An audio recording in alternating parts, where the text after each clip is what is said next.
no offense ita ng mga driver, asya advice ita nga, kalma lang kita pagka-drive, kay mag-init itira ulo.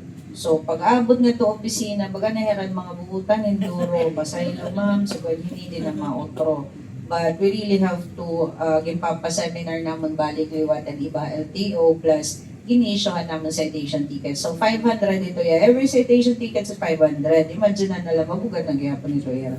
So instead of mareklamo ka mga Facebook, which is diri man kami naka-follow iyo, kadi ka maamon may the hotline, di ka mo pag-complain kay gina-action na nito naman. For this year, I think may na kami mga 50-60 around yung mga complaints nga na solve ito ya. Including diri ito ya overcharging ya.